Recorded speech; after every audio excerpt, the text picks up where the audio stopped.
ஐயா துணை திருநடன உலா வெண்பா 4. தன்னாலே முளைத்த சர்க்கணையின் தான் வாங்கி பின்னாலே ஓர் கணை பீறி பின்னாலே போரும் கணையதினால் பெரும்புவி எல்லாம் தோன்றி சீரும் கலிவயதால் சென்றதோ.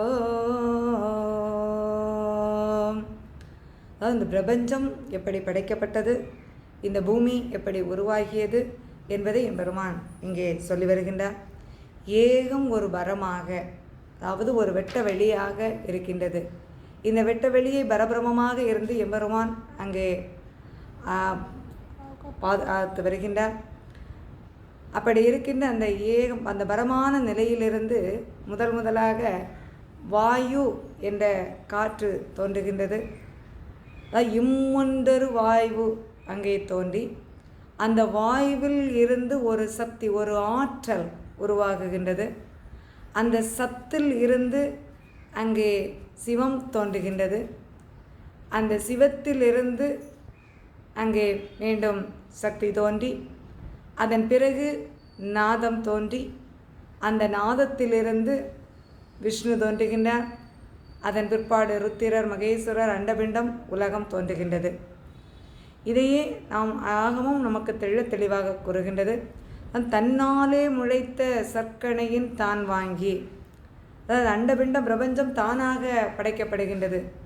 அறிவியலாளர்களும் எப்படி சொல்லுகின்றார்கள் என்றால், அதாவது வெப்பமான மிக அடர்த்தியான ஒரு நிலையில் இருக்கக்கூடிய ஒரு புள்ளியிலிருந்து ஒரு பெருவெடிப்பு என்பது உருவாகுகின்றது. அந்த பெருவெடிப்பிலிருந்து அண்டங்கள், அங்கே அனைத்து ஆற்றல்களும் சக்திகளும் அங்கே உருவாகுகின்றது. அதன் பிறகு இந்த பிரபஞ்சம் விரிவடைகின்றது. இந்த பிரபஞ்சம் அப்படி விரிவடைந்து, அதான் ஐயா இங்கே சொல்லுகிறார், தன்னாலே முளைத்த சர்க்கணையின் தான் வாங்கி பின்னாலே ஒரு கணை பீறி, அதான் இந்த அண்ட வெடிப்பை அங்கே சொல்லுகின்றார்கள்.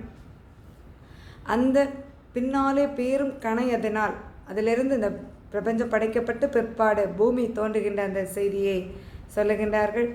அதன் பிறகு இந்த பிரபஞ்சம் அந்த தானாக தோன்றிய அந்த வெடிப்பிலிருந்து நட்சத்திரங்களும் இந்த கோள்களும் உருவாகி அங்கே வந்த செய்தியையும் இங்கே சொல்லுகின்றார்கள்.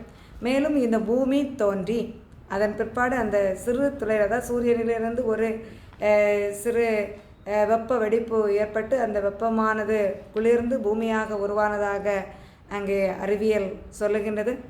அதன்படி இந்த பூமியானது உருவாக்கப்படுகின்றது. அந்த பூமி உருவாக்கப்பட்டு இந்த பெரும் புவியெல்லாம், இந்த பூமியில் எல்லாவித மரம், செடி, கொடி, புல், பூண்டுகள், அதாவது பிரபஞ்ச சக்தி, பஞ்சபூத சக்திகளால் உருவாக்கப்பட்ட இந்த பூமி இயற்கையாக மக்கள் வாழ்வதற்கு, உயிரினங்கள் வாழ்வதற்கு அங்கே படைக்கப்பட்டு 84 லட்சம் பேதாபேத உயிரினங்களும் இறைவனால் படைக்கப்பட்டு அதனுடைய நிலையில் நீங்கள் வாழுங்கள் என்று அவைகளுக்கு ஏற்ற வகையில் அங்கே உயிர் வாழ்வதற்கு ஏற்ற தகவமைப்புகளையும் உருவாக்கி இந்த உலகமானது படைக்கப்பட்டது. அவ்வாறு படைக்கப்பட்டு இறைவனால் அருளப்பட்டு ஒவ்வொரு அந்த ஜீவராசிகளும் ஜீவாத்மாக்களும் இங்கு வாழ்ந்து மீண்டும் அந்த பிரபஞ்சத்தை, அதாவது இந்த பரத்தோடு ஒன்ற வேண்டும் என்ற நிலையில் இங்கே படைக்கப்பட்டது. ஆனால் அவ்வாறு படைக்கப்பட்ட அத்தனையும் கலியின் தாக்கத்தால் கலிக்குள் அகப்பட்டு இன்று கலியினால் அங்கே அழியும் நிலையில் இருக்கின்றது. அதான் சீரும் கலி வயதால் சென்றதோ, அந்த கலியினால் அங்கே கலிவயப்பட்டு அழியும் நிலைக்கு தள்ளப்பட்டிருக்கின்றது என்பதை இங்கே நமக்கு தெளிவுபடுத்துகின்றார்கள். ஐயா.